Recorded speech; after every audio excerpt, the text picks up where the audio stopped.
नमस्कार, HN 24/7 देख रहे हैं आप। मैं हूं मनीष कुमार वर्मा। सौभाग्यम हमारे खास प्रोग्राम में आप सभी का एक बार फिर से स्वागत है।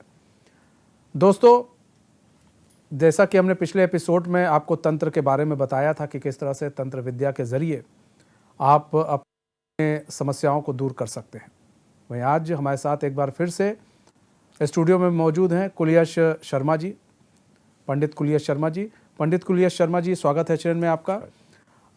पंडित कुलयश शर्मा जी, हम अपने दर्शकों को कुछ बताएं। कई सारे सवाल हमारे पास हैं, उन सवालों का आपसे जवाब लें। उससे पहले हम चाहेंगे कि आज का आप जो पंचांग है वो दर्शकों को बता दें। आज का पंचांग अष्टमी तिथि, शुक्ल पक्ष, नक्षत्र है उत्तरा फाल्गुनी, सूर्य उदय हुए हैं सुबह 5:24 पे और सूर्य अस्त होंगे 7:22 पे। आज का राहु काल 7:09 से लेकर के 8:54 तक रहेगा। अब हम राशियों की तरफ रुख कर लें तो मेष राशि के लिए कैसा दिन रहने वाला है? मेष राशि, आज का दिन आपका मिला जुला रहेगा। कारोबार में कुछ थोड़ा सा नुकसान हो सकता है। पारिवारिक माहौल कुछ अशांति में हो सकता है। तो पारिवारिक माहौल कुछ अशांति में हो सकता है। अगर वृषभ राशि की बात कर ले पंडित जी, तो वृषभ राशि के लिए आज बच्चों के लिए दिन अच्छा है। अपना ध्यान पढ़ाई में लगाएं और मेहनत करें।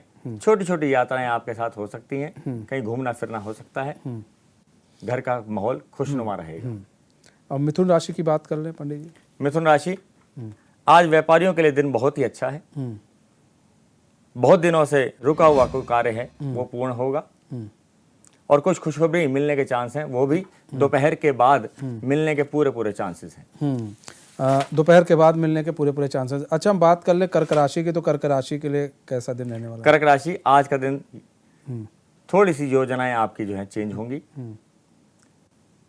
किसी विदेश में जाकर के आपकी थोड़ा सा चांस बन सकते हैं जाने के, लाभ होगा।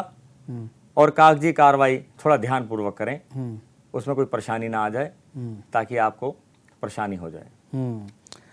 ये तो हो गई कर्क राशि की। सिंह राशि की बात कर लें पंडित। सिंह राशि, परिवार में आज किसी मेहमान के आने की पूरे चांस है और चारों ओर से कुछ खुशी के संदेश मिल सकते हैं। कुछ खुशी के संदेश मिल सकते हैं। माता पिता का विशेष ध्यान रखें ताकि आज उनका स्वास्थ्य भी थोड़ा सा गिरावट में आ सकता है। माता पिता का खास ध्यान रखना है जी, वरना उनके स्वास्थ्य में गिरावट है, गिरावट आ सकती है। हाँ। और हम कन्या राशि की बात कर लें। कन्या राशि, आज नौकरी वाले लोगों के लिए प्रमोशन हो सकता है। विद्यार्थियों के लिए थोड़ी मेहनत करने का योग है। मेहनत करें, परीक्षा में सफलता प्राप्त होगी और जो नौकरी वाले हैं उनको भी सफलता मिलेगी। थोड़ी मेहनत करें और मंदिर में जाकर के भगवान के दर्शन अवश्य करें। अच्छा पंडित जी, देखिए आप एक ज्योतिषाचार्य भी हैं, साथ में आपको तंत्र की भी अच्छी नॉलेज है पंडित जी। तो हम बात करते हैं, जब ज्योतिषाचार की बात कर लेते हैं तो हम स्टोन की ज़रूर बात करते हैं। हम कई लोगों से पूछते हैं स्टोन के बारे में, तो हम ये जानना चाहेंगे कि स्टोन से समस्याओं का कैसे निस्तारण होता है, समस्याएं कैसे दूर हो सकती हैं स्टोन से? ये जो रत्न है ये बहुत ही ज़्यादा इफेक्टिव होते हैं अगर इनको सही तरीके से धारण किया जाए, मंत्रों द्वारा उच्चारण कर करके, पूर्ण प्राण प्रतिष्ठा करके इनकी, तो ये इनको पहना जाता है। पहले आपने देखा होगा कि राजा महाराजा भी इनको माथे पर लगा करके, मुकुट में लगा करके पहना करते थे। उसका क्या कारण था? उसका कारण यही था कि सारे के सारे ग्रह उनके माथे पर विराजमान होते थे, तो शुभ संदेश देते थे, शुभ कार्य करते थे। तो इसी प्रकार से जो भी स्टोन्स हैं वो हमारे बहुत तरीके से काम करते हैं। जैसे मान लीजिए अब हमने माणिक, हमारा अगर स्वास्थ्य ठीक नहीं चल रहा है तो हम माणिक धारण कर सकते हैं। माणिक धारण करने से हमारा स्वास्थ्य में जो गिरावट रहती है वो ठीक हो जाती है। मान सम्मान की प्रतिष्ठा सम्मान को देने वाला होता है और सम्मान को बढ़ाने वाला होता है। ये सूर्य का रत्न है। सूर्य के रत्न से हम अपना स्वास्थ्य भी ठीक कर सकते हैं और अपना मान सम्मान प्रतिष्ठा भी ठीक कर सकते हैं। अच्छा, हम बात कर लें ओपल की, तो ओपल किसको पहनना चाहिए? ओपल जो रत्न माना जाता है वो माना जाता है शुक्र का। कई लोग इसको इस वाली इंडेक्स फिंगर में पहनते हैं, कई रिंग फिंगर में पहनते हैं, लेकिन इसका इफेक्ट जो होता है वो रिंग फिंगर में ज़्यादा होता है, क्योंकि जो भी इस रिंग फिंगर में डाला जाता है उसका इफेक्ट ज़्यादा मिलता है। और शुक्र का रत्न होने से ये नेम एंड फेम दोनों चीज़ें देता है। मान सम्मान प्रतिष्ठा देने वाला शुक्र है, लग्जरी लाइफ देने वाला शुक्र है। इसी वजह से हमें ओपल को पहनने से हमारी लग्जरी लाइफ, लेकिन वो भी कुंडली दिखाने के बाद। कुंडली में अगर ग्रह अच्छे होंगे या शुक्र खराब होगा तो उसी वजह से हम शुक्र को बलवान किया जा सकता है। अच्छा, कई बार देखते हैं पंडित जी कि किसी को पन्ना पहनने के लिए कहा जाता है, लेकिन पन्ना बहुत महंगा होता है जी। तो ऐसे में लोग उसका सब्स्टिट्यूट बता देते हैं, जैसे नीली बता दिया, कुछ भी बता दिया। तो ऐसे में क्या वो जो सब्स्टिट्यूट बताया जाता है उसका असर रहता है? असर होता है लेकिन कम होता है, क्योंकि जो रियल है वो रियल ही रहेगा। पन्ने की जगह पर हम दूसरा रत्न पहन सकते हैं, जैसे कि हमारा रत्न है, कोई उपरत्न है, उस रत्न को पहन सकते हैं, लेकिन इतना इफेक्ट नहीं रहेगा जितना का पन्ने का रहता है। पन्ना विष हरने वाला होता है, पन्ना विष को पैदा नहीं होने देता। पन्ना पहले जमाने में क्या हुआ करता था कि राजा महाराजा जो हैं वो पन्ने के ग्लास बनवा करके उसमें जल इत्यादि या कुछ भी पिया करते हैं, जिससे कि अंदर का जो विष है वो हरण हो जाए। पन्ना पहनने वाले को कभी विष नहीं होता। अच्छा। पन्ना पहनने वाले को सर्प दंश नहीं होता, सर्प नहीं काटता। ये पन्ने का इफेक्ट है। और पन्ना पहनने से बुद्धि और वाणी दोनों ही शुद्ध हो जाती हैं। कई देखा होगा आपने कि कई बच्चे हकला के बोलते हैं, तुतला के बोलते हैं, तो पन्ना पहनाने के बाद से उनकी बुद्धि और वाणी दोनों ही शुद्ध हो जाती हैं, साफ हो जाती हैं, जिससे वाणी ठीक होने लग जाती है। अच्छा पंडित जी, एक चीज़ और भी है कि रतन की हम बात कर रहे हैं, स्टोन पहनने से तो ये समस्याएं दूर हो जाती हैं, लेकिन अगर गलत स्टोन पहन लें तो? गलत स्टोन पहनने से भी नुकसान हो जाता है। कभी कभी क्या होता है कि बिना विचारे, बिना किसी से पूछे अगर स्टोन पहन लेते हैं तो उसका इफेक्ट भी होता है। जैसे सबसे ज्यादा तो हमारे नीलम का, हीरा का।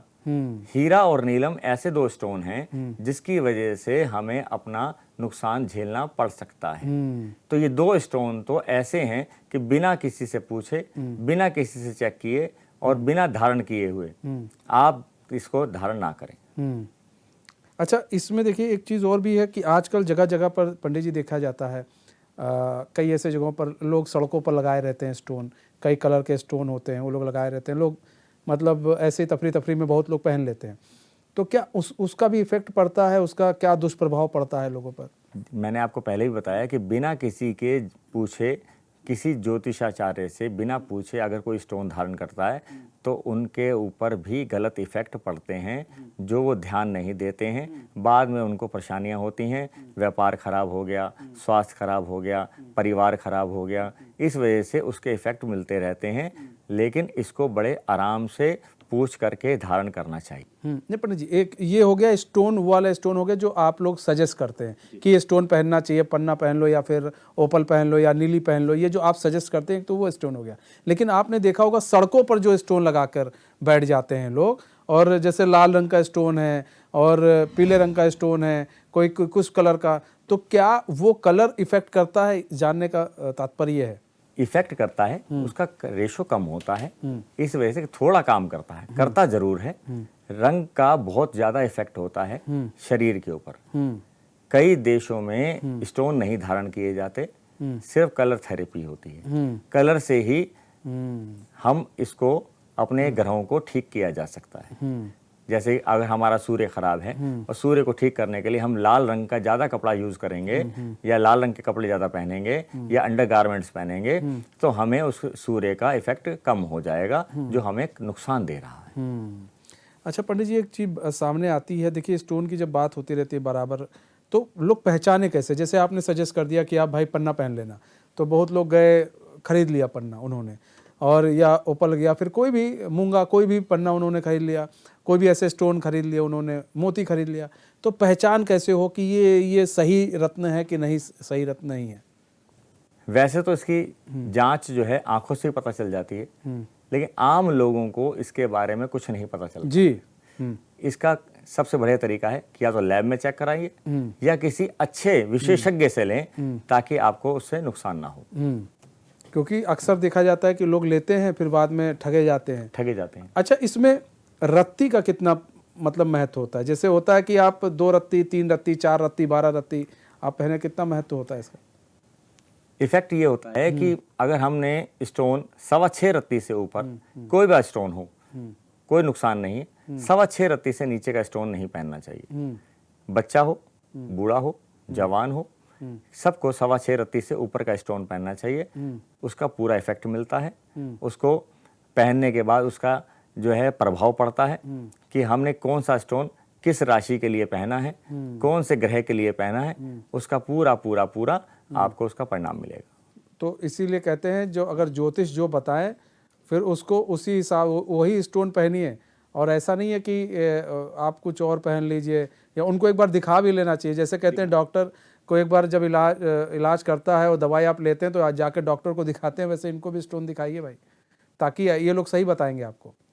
अच्छा पंडित जी, अब हम बात कर लें कपड़े की, तो कपड़े का कितना असर रहता है? ये भी कलर है। शुक्र के लिए सफेद, मोत अब चंद्रमा के लिए सफेद, मंगल के लिए लाल, बुध के लिए हरा, बृहस्पति के लिए पीला, यही इफेक्ट है। अब आपने देखा होगा कि सफेद कपड़े डॉक्टर को ही क्यों पहनाए जाते हैं? कभी देखा आपने कि वो सफेद डॉक्टर जो है, पहले लोग कि सफेद कपड़े ही पहन के चलते थे। आज भी देखा होगा मेडिकल के अंदर कि सफेद कपड़े ही पहन के चलते हैं, क्योंकि सफेद कपड़ा जो होता है वो शांति का प्रतीक होता है, दया का प्रतीक होता है, ताकि सबके ऊपर दया हो सके, सब पे जो है अपना असर छोड़ सके, सब जो है उनसे खुश रहें। इसी वजह से डॉक्टर को जो है सफेद कपड़ा पहनाया जाता था। तो कपड़े का भी आपको बताया, स्टोन का भी महत्व बता रहे हैं पंडित जी, हमारे साथ बने हुए हैं। तो अब वक्त हो चला एक छोटे से ब्रेक का, तो कहीं मत जाइए, बने रहिए हमारे साथ, हो देखते रहिए एच न्यूज़।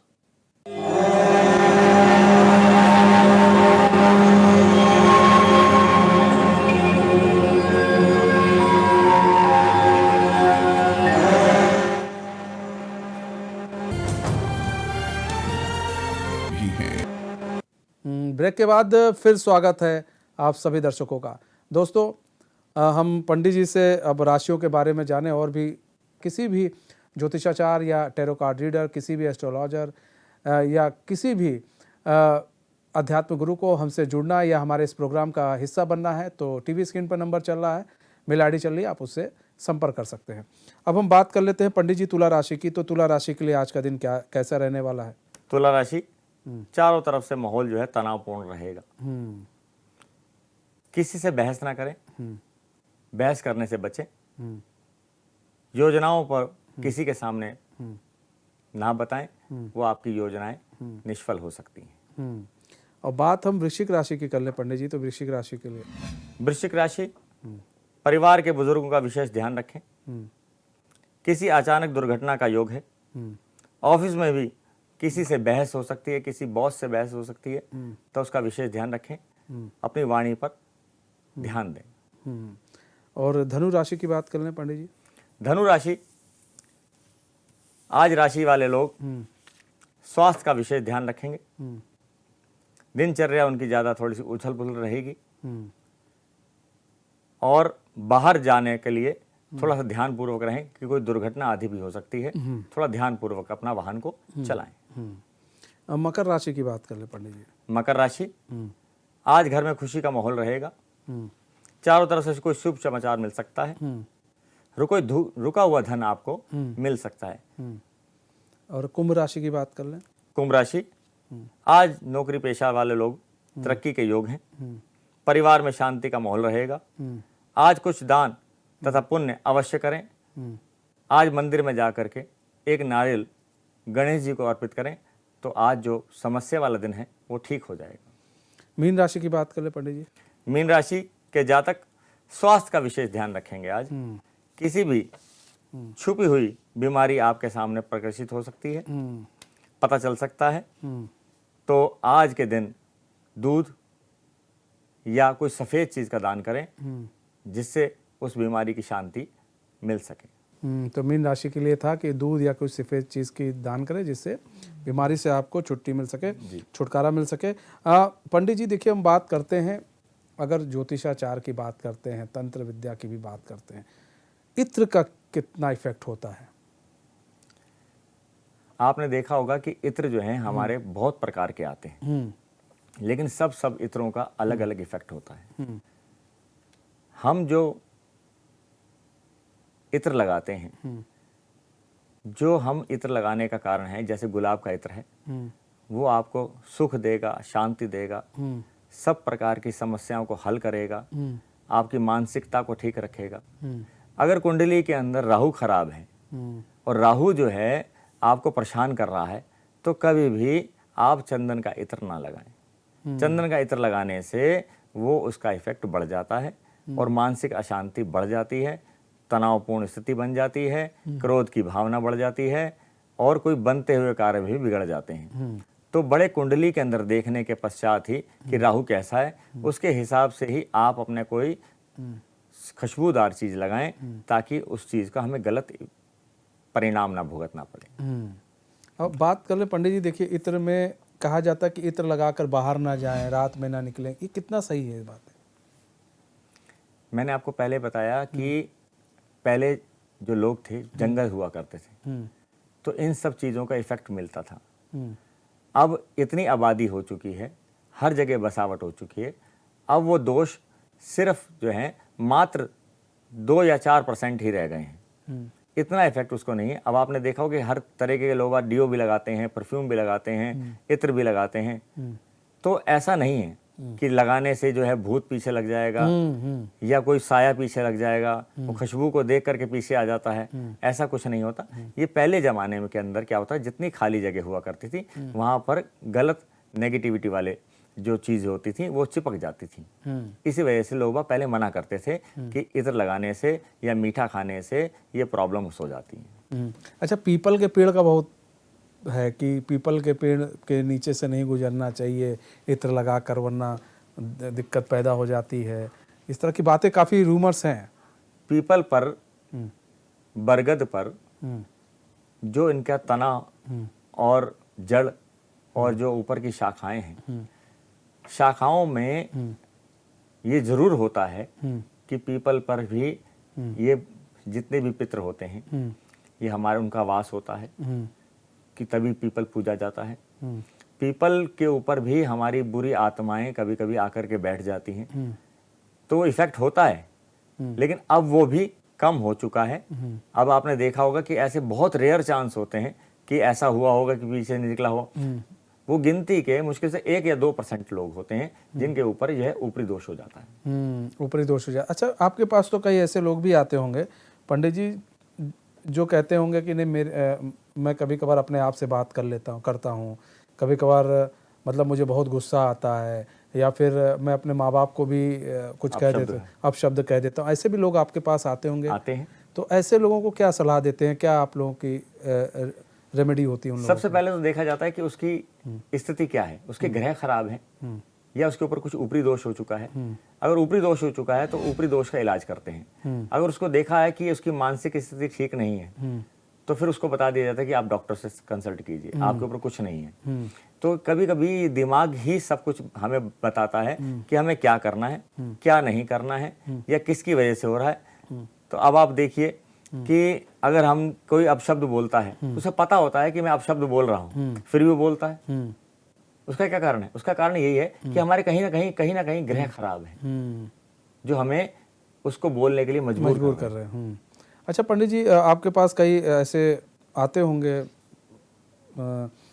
लोग आते होंगे जो अपनी कुंडली लेकर आते हैं, और तो उसमें कुंडली से कैसे पता चलता है कि इनके ऊपर ये दोष है, ये पितृदोष इनके ऊपर है और ये इनको परेशान कर रहा है, और अगर ये पितृदोष शांत नहीं कराएंगे तो इनके लिए ऐसे दिक्कत बनी रहेगी।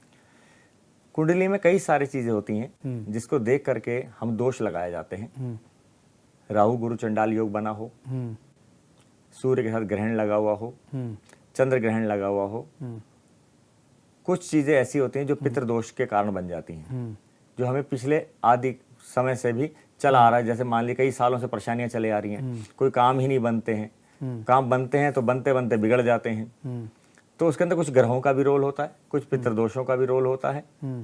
तो हमें जो है उसको देखना पड़ता है कि कौन सा ग्रह खराब है जिसकी वजह से इनके आए दिन कार्य बिगड़ जाते हैं। तो उसको सबसे बड़ा रोल होता है इसके अंदर शनि का, सबसे बड़ा रोल होता है इसके अंदर राहु का, सबसे बड़ा रोल होता है इसमें केतु का। और भी कई ग्रह आते हैं कि जो हमारे कर्म क्षेत्र में बैठ करके उसको नुकसान देते हैं, तो हम उसको ठीक करने के लिए उसकी रेमेडीज और उसके बारे में स्टोन्स बता दिया जाता है कि आप ये उपाय कर लीजिए, इसको करने से ये ठीक हो जाएगा। अच्छा, कई लोग आते होंगे व्यापार संबंधी, आपके पास भी लोग आते होंगे कई ऐसे, तो उनको जैसे किसी का व्यापार खराब चल रहा है, नहीं चल रहा है, अभी आपने तंत्र विद्या के जरिए बताया कि कैसे उसको सही किया, लेकिन ज्योतिष विद्या के जरिए अगर किसी का व्यापार नहीं सही चल रहा है तो उसको कैसे सही किया जाएगा? अगर हम ज्योतिष से देखते हैं तो हमें कर्म क्षेत्र देखना पड़ता है, दैनिक रोजगार देखना पड़ता है उसका, कि दैनिक रोजगार के अंदर 7th हाउस में और 10वें स्थान पर कौन कौन से ग्रह बैठे हैं जो उनके कार्य में बाधा उत्पन्न कर रहे हैं। तो उसका हम उपाय बता देते हैं। मान लीजिए राहु बैठा है, तो ऐसे जातकों को अपना व्यापार, अगर चौथे घर में और 10वें घर में राहु केतु बैठे हुए हैं, तो ऐसे जातकों को अपना व्यापार नहीं करना चाहिए। व्यापार करें या तो उसमें किसी पार्टनर को साथ सहयोग करें। अगर पार्टनर नहीं होगा तो उनका व्यापार नहीं चल पाएगा, क्योंकि वो फ्लैक्चुएट करता रहता है, ऊपर नीचे चलता रहता है। जितना लगाता है उतना खर्च हो जाता है, फिर कुछ नो प्रॉफिट नो लॉस, तो बराबर ही आकर के खड़ा हो जाता है। फिर वो कहता है मैंने क्या कमाया है इसके अंदर। तो ये राहु और केतु जब भी चौथे स्थान पर बैठे हुए हों, तो ऐसे जातकों को नौकरी करनी चाहिए या कमीशन बेस पे काम करना चाहिए। ये देखिए इम्पोर्टेंट चीज़ें हैं, ये पंडित जी बता रहे हैं। और ये सब सवाल जो है दर्शक से हम लोग को मिले हैं, वो सवाल पंडित जी से हम लोग पूछ रहे हैं ताकि चीज़ों का आप लोग को पता चल सके। अगर आपका व्यापार है तो किस तरह से ख़राब चल रहा है, और पंडित जी ने बताया कि अगर ये चीज़ है तो फिर व्यापार भी ना करें, कोई फ़ायदा नहीं उसका। पंडित जी एक चीज़ देखते हैं, हम बगल में देखते हैं 2 दुकानें हैं, एक ही चीज़ की 2 दुकानें, चाहे किराने की हो चाहे खाने की हो, एक खूब चल रही है एक नहीं चल रही है, तो उसमें किस तरह की, मतलब कहाँ दिक्कत आती है? उसमें दिक्कत ये आती है कि उन्होंने किसी ज्योतिषाचार्य से नहीं पूछा कि मुझे क्या व्यापार करना चाहिए, क्योंकि एक का चल रहा है दूसरे का नहीं चल रहा है, तो कहीं ना कहीं उसके ग्रह खराब हैं, कहीं ना कहीं उसके ऐसे ग्रह हैं जो उसको इस कार्य को करने नहीं दे रहे हैं। तो उसके लिए उसको पहले संपर्क करना चाहिए ज्योतिषाचार्यों से कि मेरे ऐसे कौन से ग्रह हैं जो मेरा उसका चल रहा है और मेरा नहीं चल रहा है। हाँ, थोड़ा बहुत चलता है, ऊपर नीचे हो सकता है, लेकिन एक का बिल्कुल ही ना चले तो कहीं ना कहीं उसमें कहीं परेशानी है जो ग्रहों को उसको नुकसान दे रही है। अच्छा, ऐसे अगर कोई दर्शक हों और उनके लिए कोई ऐसी रेमेडी है कि आपके पास कि अगर वो करें तो शायद उनका चलने लगे? ऐसे जातकों के लिए अगर जिनका व्यापार नहीं चलता है, बहुत परेशान है, तो सबसे तरीका आसान है कि शनिवार के दिन या बुधवार के दिन एक नींबू लें, उस नींबू के 4 पीस करके और वो अपने दराज या गले में कहीं पे भी रख दें और अगले दिन निकाल करके उसको बाहर फेंक दें। ये करने से उनके जो नेगेटिविटी है या परेशानियां हैं वो समाप्त हो जाएंगी। दूसरा उपाय मैं बता देता हूं आपको कि बुधवार के दिन चींटियों को आटा जरूर डालें, पक्षियों को दाना जरूर डालें, पौधों के लिए आप पानी अवश्य दें, उनकी देखभाल करें, तो आपका व्यापार कभी भी खराब नहीं होगा। अच्छा, ये कितने दिन तक के लिए रेमेडी होती है? ये जब तक व्यापार अच्छी तरीके से अपनी स्थिति पर ना आ जाए तब तक इसको करते ही रहें। अच्छा पंडित जी, देखिए ये बात यहाँ पर जब रेमेडी की करते हैं, अच्छा कई लोग आपके पास आते होंगे कि भाई व्यापार बता दीजिए, जैसे आपने बताया कि कुछ लोगों के किस्मत में ही नहीं होता है व्यापार, और तो ऐसे में जैसे आप लोग देखते होंगे कि कैसे भाई इनके व्यापार इनकी किस्मत में नहीं, और कोई आपके पास आ गया जातक कि भाई नहीं हमको व्यापार तो करना है, तो ऐसे कैसे समझाते हैं उनको? अगर वो भी जिद पड़ा है कि भाई नहीं हमको व्यापार करना है, तो फिर कैसे समझाते हैं और कैसे ग्रहों को बताते हैं कि अगर आप ऐसे करेंगे तो? फिर हम बताते हैं कि आप एक पार्टनर बना लीजिए, पार्टनर के थ्रू ही आप अपना व्यापार को चला सकते हैं। अगर पार्टनर नहीं लेना चाहते हैं वो, तो फिर घर का किसी पार्टनर को बना लीजिए ताकि हम उसका भाग्य उसके साथ उसको जोड़ सकें। अगर वो खुद इस तरीके में लगा हुआ है कि मैं खुद ही इसको उपाय करके या किसी भी तरीके से चलाऊंगा, तो वो निष्फल ही होगा, क्योंकि ग्रह नहीं चाहते हैं कि उसका व्यापार चले। दूसरे का भाग्य तो जुड़ सकता है साथ में, क्योंकि पता नहीं कौन किसके भाग्य से खाता है। सही बात है। तो इसी प्रकार से मतलब कि आप दूसरे के भाग्य से आपका व्यापार चल सकता है। तो लेकिन दूसरों को जोड़ना ज़रूरी होगा, जिनके भाग्य में नहीं होता है व्यापार, जिनके भाग्य में नहीं होता है, उनके लिए ये है। तो आज आपने देखा कि किस तरह से पंडित जी ने बताया कि आपको स्टोन के बारे में बताया, कपड़ा कैसा पहनना चाहिए, स्टोन कौन कौन से पहनने चाहिए, इत्र के बारे में बताया, तमाम तरह की चीज़ें पंडित जी ने आज हमें बताई हैं और तमाम तरह के आपको सुझाव भी दिए। उन सुझाव को करेंगे। राशियों वालों को भी सुझाव दिया गया है, अगर वो सुझाव आप लोग करते हैं तो आपके लिए काफ़ी फलदायक हो सकता है, पंडित जी के सुझाव को अगर आप मानते हैं तो। बहुत बहुत धन्यवाद पंडित जी हमारे साथ जुड़ने के लिए और अपना बहुमूल्य समय देने के लिए। और हमारे इस खास पेशकश में बस इतना ही। मुझे दीजिए इजाज़त और देखते रहिए सौभाग्यम। नमस्कार।